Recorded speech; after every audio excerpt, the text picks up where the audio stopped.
Okay, so good morning. So in the previous classes, we were discussing about leader, right? The various aspects of leader, what makes a good leader, what are the leadership styles, what do we expect in a leader, right? So continuing on that, when you say when or what are the major characteristics or the important characteristics which you had to look for in a good leader. Okay, so we had seen in the trait approach there are certain factors or certain attributes or certain traits which you have to look for. Similar to that or adding to that, what are the next one is a leader should be selfless, right? He should not be selfish basically, right? He should not be selfish. He should have higher ideals. So if a person is having higher ideals, his degree of selflessness will be more and he will be a better leader.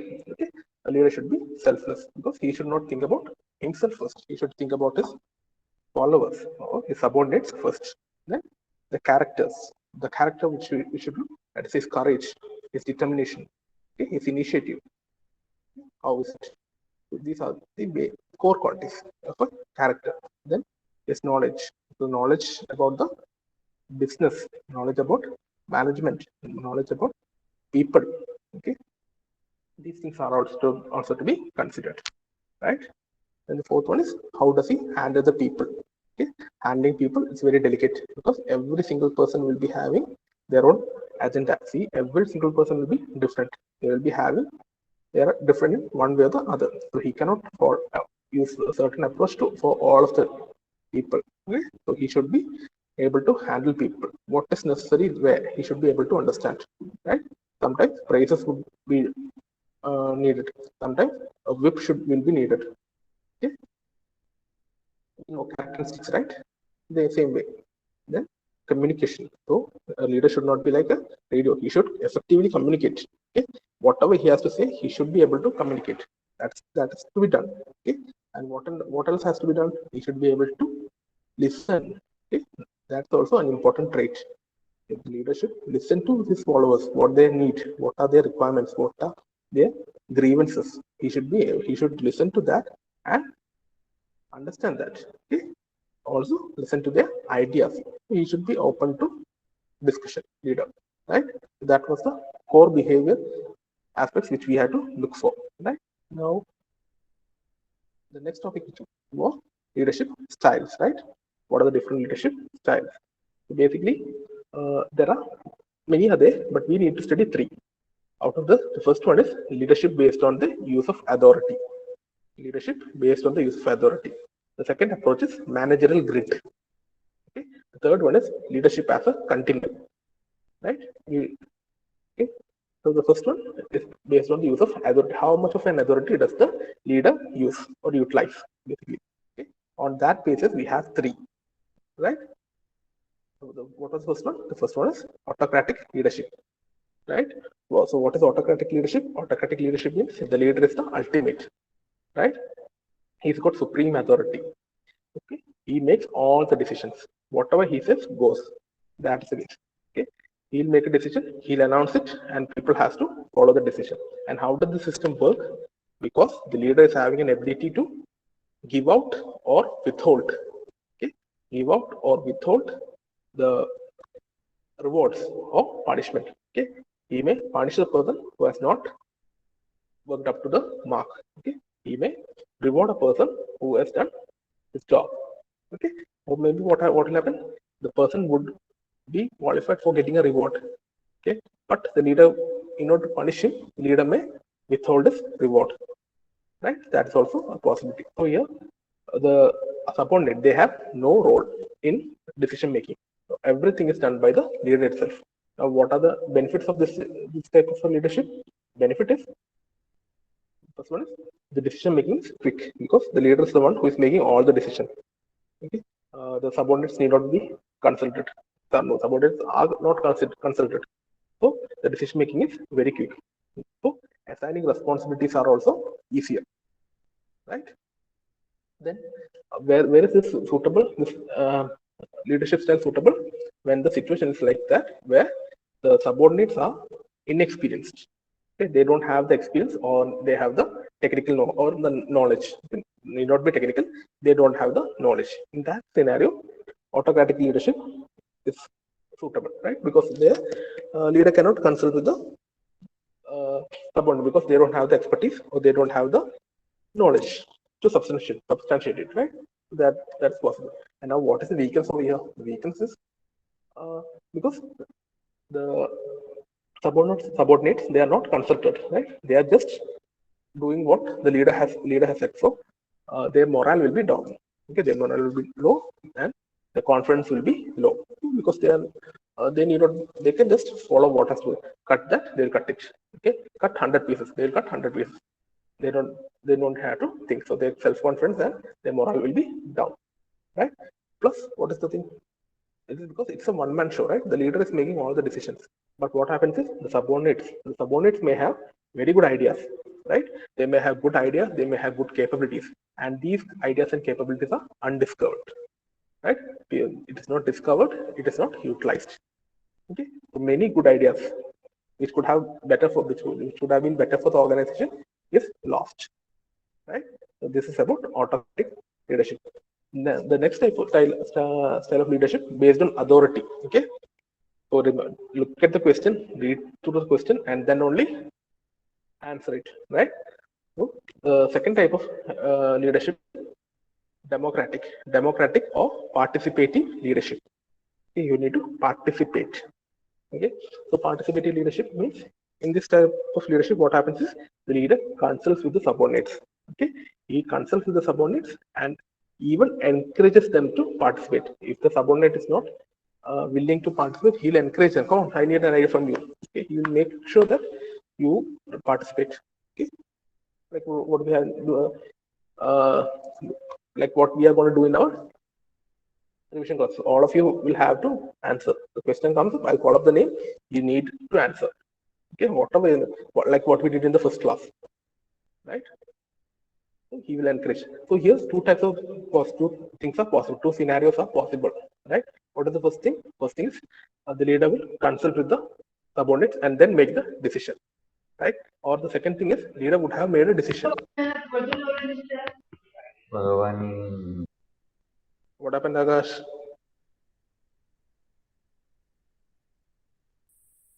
Okay, coming back to leadership. Okay, the first scenario is the leader is making the the leader is consulting with the subordinates and then making the decision. The second scenario is the one in which the leader has made a decision.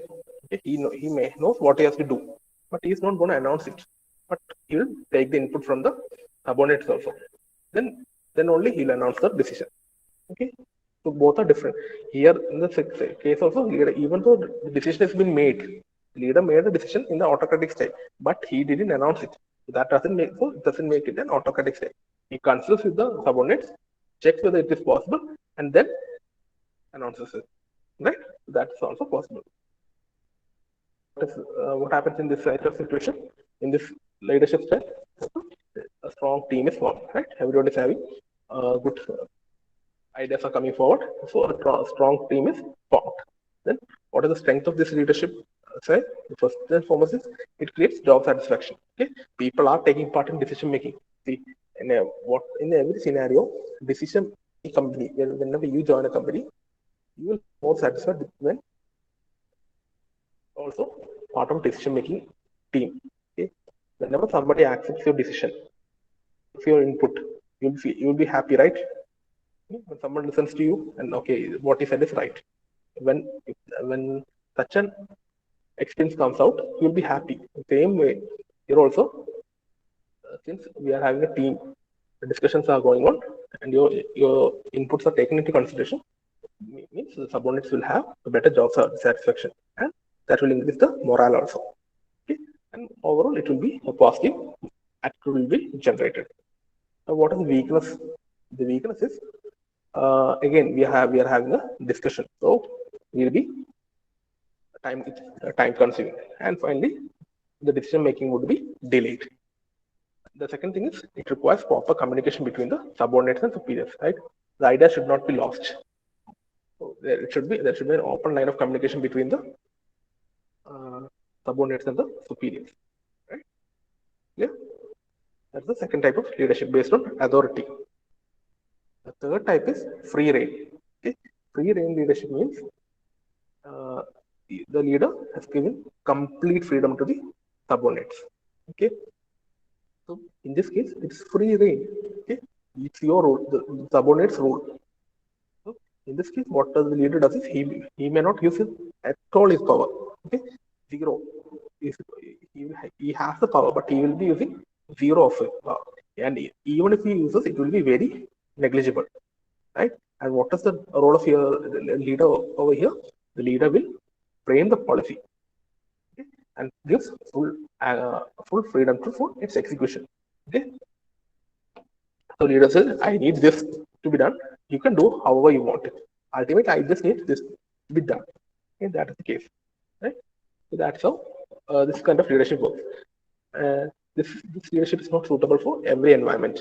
It's especially suitable for creative process, creative business. Okay, it's especially suitable for creative business, like the ad company, the like the film industries, all those things. Okay, there one of the person should have the director should have a complete freedom. Like we see in movies, right? Then with the director's freedom. Okay, so that sort of thing. The director has a complete freedom. Whatever director says goes. Okay, so see, the actual leader should be the producer. He's the one who is investing the money. So he's given complete freedom to complete train to the director. Director may be using it as a director may use autocratic leadership. It may be democratic leadership. Okay, that is the second phase. But to the producer, as far as we are concerned, the owner of the company, the owner of the company has given all the freedom for to the director. Okay, you can do this. I just need this film to be done in this much of money. Okay, this much of amount is what I'm going to do. I'm going to invest. You need to complete the ad. You complete the short film. You complete the serial or complete anything. That's what the role of the producer might be. He might do that. Okay, it's not that he will do that. He might do that. Okay? If he does that, he's following free reign leadership. Right? Yeah.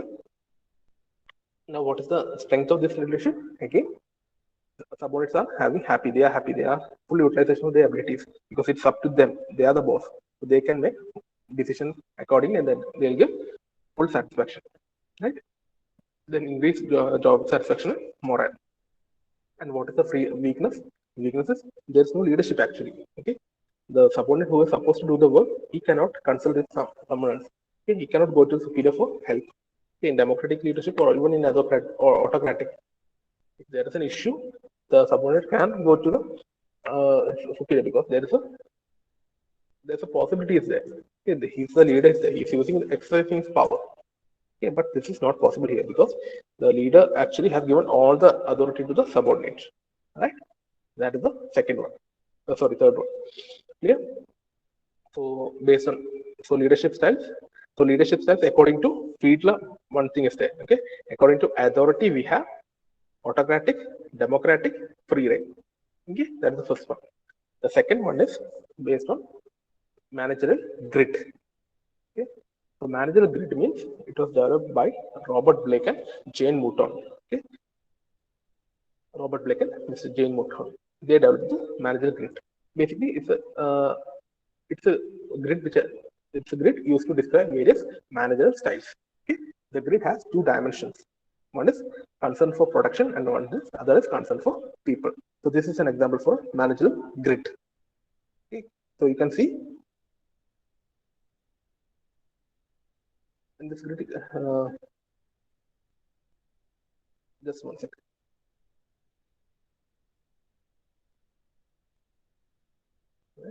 Okay. So this is the managerial grid developed by Robert Blake and Jane Mouton, right? So in this grid, there are two dimensions. Dimension means your x and y. Okay, in your x-axis there is concern for production, and in the y-axis there is concern for people. Okay, we shall see what this is. Just understand what the grid is. How is the grid? So you can see the grid is divided into 9, right? It's 1, 2, 3, 4, 5, 6, 7, 8, 9. 9 on the x-axis, 9 on the y-axis. the 9 in the concern for production axis and 9 in the concern for people. Okay, so in total there are 81 cells, right? So cells can be as you know 1 1 1 2 1 3 x and y, right? We write x y. So x is 1 1 1 2 1 3 1 4 like that. X axis and y axis. Sorry. 1 1 2 1 3 1 4 1 5 1 6 1 7 1 8 1 and finally 9 1. Okay, so here 1 is low, 9 is high. So what are the what kind of can you understand from the grid or this particular image? That is, the grid has two axes, two dimensions, concern for production and concern for people, right? So the grid is divided into 81, or rather it's divided into 81 cells. So the grid has 81 cells. Okay, 1 denotes low and 9 denotes high. Clear? So this is the basically our dimension grid is. Now we know what there's concern for production and concern for people, right? Now what do you mean by concern for production? The concern for production includes the attitude of a supervisor towards things such as quality of the policy decisions, procedure, process. Okay, the quality of the decision, quality of the procedure, quality of the process, right? Then quality of service, work efficiency, and output volume. Okay, so what you can see is rather than how much, okay, the output volume, that is only coming after everything else. Okay, volume, how much is coming at the last, but how, okay, how do we do it? It's coming first. Okay, it's not that we are producing 100 pens, but it is we are, the more important is how we are producing this 100 pens. Okay, so output is finally is considered. The number is considered only finally. Quantification is done only last. It has a place, but it takes a final. So how do we produce the pens? Okay, what is the quality of our policy decisions? What is the quality of our decisions? What is the quality of our procedure? What is the quality of our process? Okay, what is the quality of our service? What is the work efficiency? All these things are included in the concern for production. Okay, so here we are not only bothered about how much of the pen is produced, but how the pen is produced. Okay, how the thing is produced. Clear? Concern for production. So when you hear the term concern for production, we'll be thinking how much is produced. So how much is produced is important. Okay, but how it is produced, that is also to be considered. Clear? So the second one is concern for people. The concern for people includes elements of as the degree of personal commitment toward the goal achievement, maintenance of self-esteem of workers, placement of responsibility on the basis of trust rather than obedience, and maintaining satisfying interpersonal relations. Okay, for people, when we say concern for people, what all it includes? It includes elements such as degree of personal commitment towards goal achievement. How much am I personally committed to achieve the goal? Okay, what's my degree of commitment? Okay, that is personal commitment. That's one thing. Then maintenance of self-esteem of workers. Okay, so the workers, they even if they are low in morale, we should being an owner or being a leader, we should be able to raise it up. Okay, we should raise the morale of the people. Okay, we should maintain the self-esteem of workers. Okay, make them feel there's something they are doing important. Okay, that kind of feeling, maintenance of self-esteem. Okay, then placement of responsibility on the basis of trust rather than obedience. Okay, so responsibility should be based on trust. Okay, let's see that there is two person. Okay, one person more obedient. Okay, so I should not give him the responsibility, but I should place the on the other person. See, that person maybe is obedient. Okay, but when I think about the trust aspect, so he is not that much for trustworthy. Okay, there might be a person who is not as much obedient, but he is trustworthy.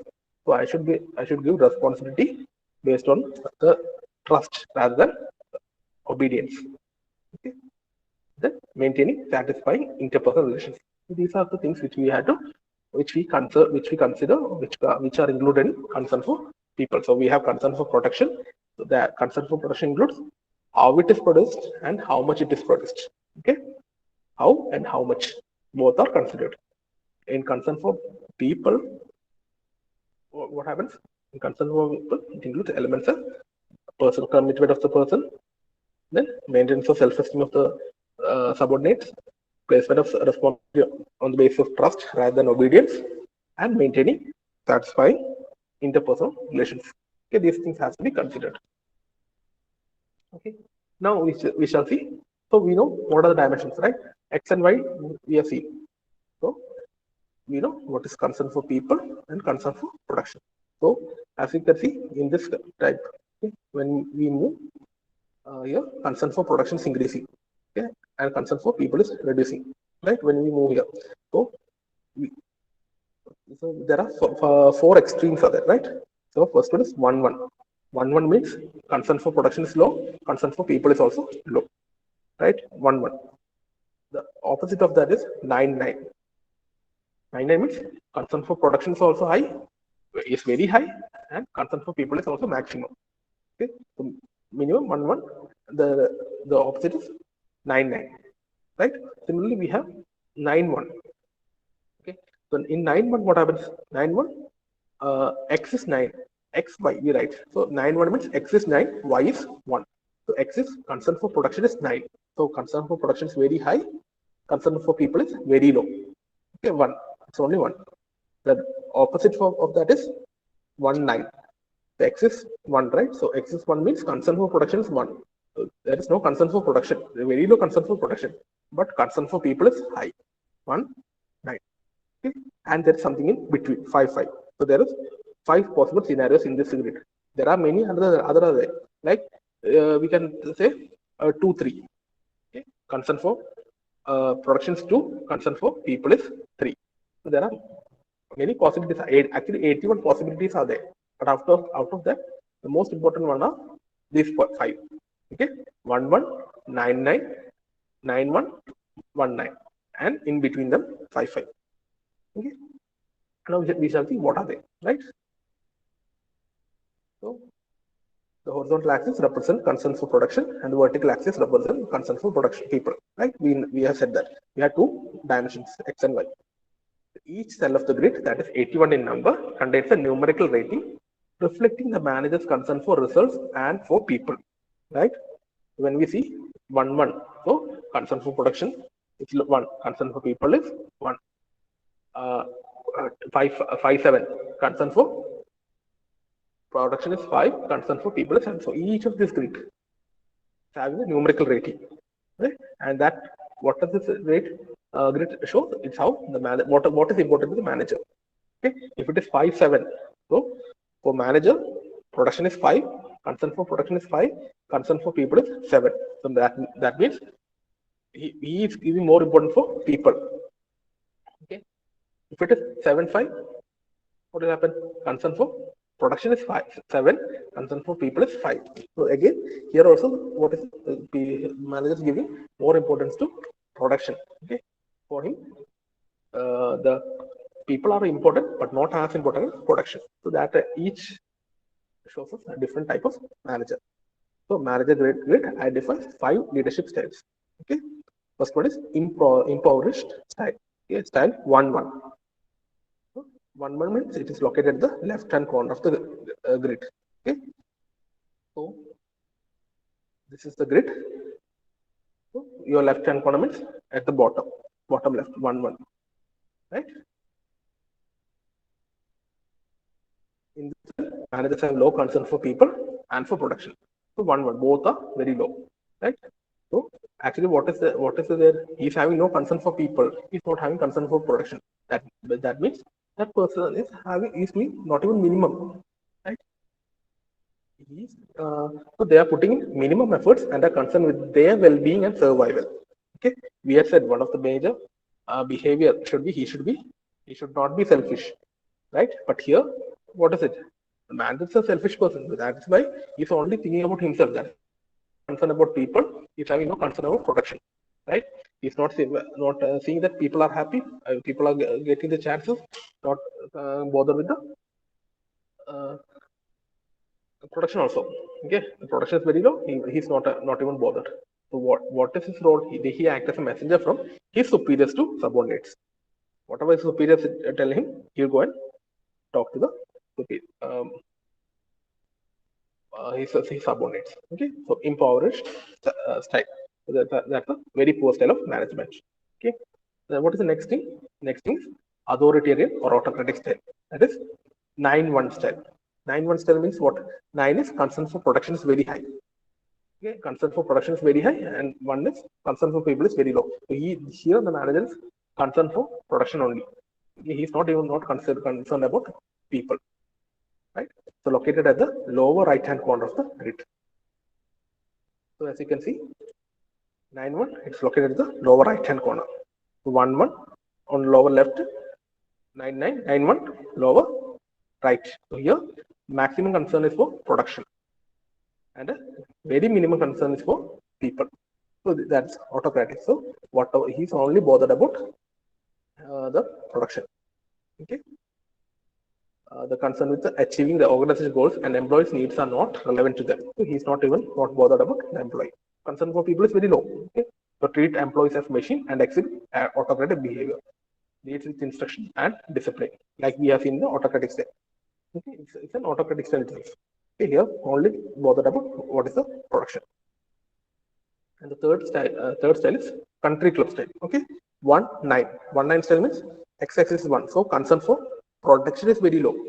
Concern for people is very high. That's why we are saying it's a club, country club. Country club means the place where people go for relaxing. Right? They go for club. They will have maybe drink. They will play their games. Right? And the club environment. Okay. So it is located at the upper left-hand corner of the grid. Okay.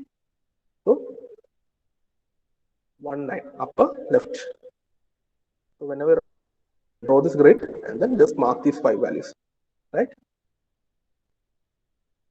So it is characterized by high concern for people and low concern for production. The managers promote an environment in which everyone is relaxed, friendly, and happy, and no one is concerned about the achievement of organization goals. Okay, we'll be happy to work in this kind of environment, right? The managers are he's seeing that people are happy.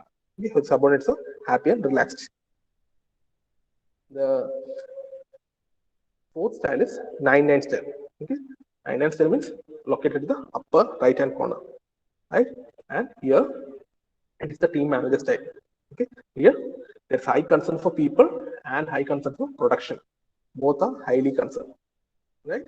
It is the most effective leadership according to Blake Mouton model.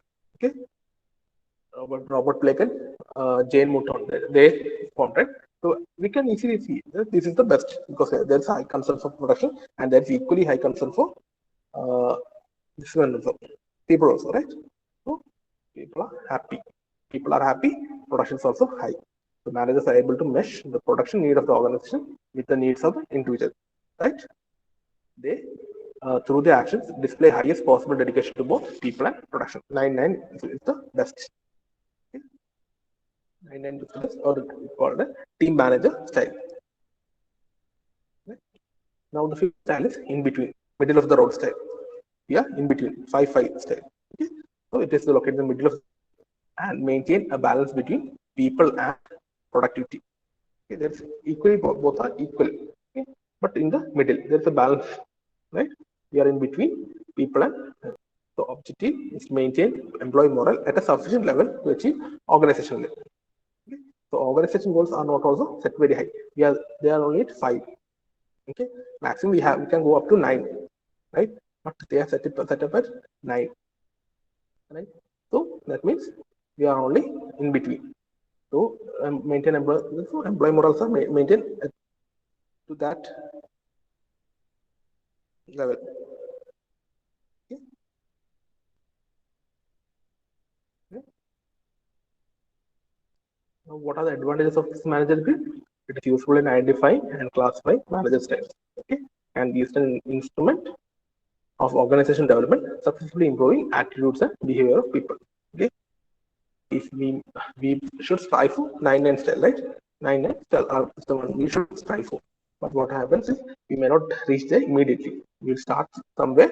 We start at 5-5 and find and slowly but gradually, okay, slowly but surely we will opt for reaching 9-9, right? Then what are the disadvantages? Disadvantages or limitations are does not indicate why a manager style falls in one part of the grid. Okay, it's just arbitrarily they are assigning. Okay, there's no logic. Okay, for if you say why here 9 is high, 1 is low. Okay, you can opposite and also say 1 is high, 9 is low. Okay, so it's there arbitrarily they have put done. So there's no indication why one manager style falls in one part of the grid. Okay, so more dimensions of leadership can be relevant, right? They have only identified 5, but there are more possibilities are there. Okay, we see in the continuum style. Okay, neglects significance of internal and external constraints. Here only 2 of them are considered, only production and people. Okay, what are the other factors that affect the production? Other factors that affect the people, these are not considered. Okay, your environment, external and internal environment is not considered here. Clear? That's manager style. Okay, manager grid style. So basically, when they say manager grid style, we have a grid like this. It has 2 dimensions. In the horizontal axis, we have concern for production, and the vertical axis, we have concern for people. The grid is divided into 81 cells, the 9 on each side, right? So from that, 5 major styles were identified. Who did this? Jane Wootton, right? So 11, 91, 99, 19, and 55. Okay. Just look at the figure and answer. 1 production is low, concern for people is low. So manager is good for nothing fellow, right? He's acting as a manager, messenger. Okay, even if he's not there, everything will be fine, right? 9-1. So 9-1 means concern for production is very high, but concern for people is low. So it's an autocratic style, right? Here you'll be based on discipline. Okay, people has to work. Then 1-9. 1-9 means concern for production is very low, concern for people is very high. Okay, we are having it's a country club style, right? Manager tries to keep the people happy, subordinates happy and satisfied. But production is not taken into consideration. What is the best approach? It is 9-9 approach, team manager style, where concern for people is high, concern for production is also high. That's the 5th option, that is middle of the road, that is 5-5 style. Okay. In 5-5 style, what happens is both are kept in the middle center. Okay, so people are kept so much happy that the production goals are met, right? They are not overly happy, they are not overly sad. They keep it kept in a balance. They kept in such a way that the people are doing their job, so that organization goals are met. And even when organization goals are set, it's set that such a way that it's not too high. Okay, so it is in the middle, right? So that is middle of the road style. Yeah. Now the third one is leadership as a continuum, right? Third style is leadership as a continuum. So here we had autocratic style, like the team manager style. Each style is we have distinctly set. Okay, but in continuum approach, it's a like see we say you have seen the electromagnetic spectrum, right? We can easily we can say UV, X-ray, right? Visible. We can say that, but when we go to find in detail or into it, okay, when you look at it minutely, actually we cannot distinguish them. Okay, can you see we have blue, green, and red? Okay, but you cannot find the correct distinction between blue and green. That it would be a sort of meshed together, right? We say alini cherna, that word, right? Alini cherna പോലെ ഉണ്ടാവുക. So between one and blue and green, there's no clear cut distinction. But after a factor, we'll see green. But after a factor, we'll say blue. But there's a in between them, there's no clear cut distinction. Okay, that's what a continuum is. And in this approach, it's also continuum between boss-centered leadership and subordinate-centered leadership. Okay, on one end, it is boss-centered. On the other end, it is subordinate-centered. Okay, so what happens in boss-centered? The leadership continuum model was developed by Robert Tannenbaum and Warren H. Schmidt. Okay, Mr. Tannenbaum and Warren H. Schmidt developed this thing. The concept sees leadership involves a variety of styles ranging from one that is highly boss-centered to one that is highly subordinate centered. Okay, the range we don't have correct distinction. Okay, the appropriate leadership style depends upon the leader, follower, and the situation. Okay, sometimes we'll be having three. Suppose I am the leader. Okay? I may have three persons. Okay, so to one person, I may have to follow autocratic style. One person, I can follow democratic style. To the other person, I can give free rein. Okay, so that will depend upon the me. It will depend upon my subordinates, and it will depend on the situation. Okay, so appropriate leadership style depends upon the leader, follower, and the situation. Okay? According to Tannenbaum and Schmidt, the most important elements that influences the manager can be seen as a continuum. Okay, and what are the forces? One is the forces operating in the manager's personality. Okay? Operating the personal manager, his value system, his confidence in subordinates, feeling of security, etc. If I am not a secured person, I may feel if he is doing the better job than me, I may get replaced. So my feeling of security, okay, my confidence in subordinates, my value system. Okay, and then it depends on the subordinate, right? Forcing subordinates are his willingness to assume responsibility, his knowledge, his experience. Okay, and that will affect my behavior. Okay? The manager's behavior. If he's a person who's capable of taking responsibilities, the manager will also behave accordingly. If he's taking knowledge like that, the manager will again behave differently, right? And finally, the situation. Situation, organization's value, the tradition, nature of the problem, pressure of time, etc. Okay, so we stop here for today, right? So please let me know if you have any doubts, or we'll move on to attendance.